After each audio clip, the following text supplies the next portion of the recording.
one of the common understanding ng tao na kung ano yung ipinanganak ka, na ang utak mo daw ay ganun na, ang isipan mo, ganun na lang. Matatapos na siya kung ano yung binigay sa iyo ng Diyos.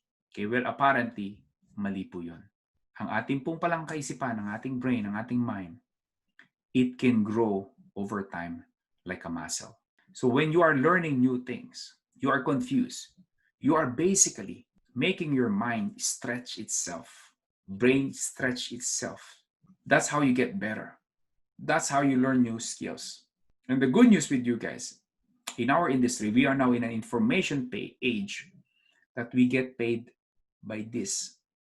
Wala na po tayo sa industrial age, wala na po tayo sa agriculture age, na binabayaran ka based sa strength, based sa effort. Kasi ganun po ang unang panahon, ganun po binabayaran ng tao.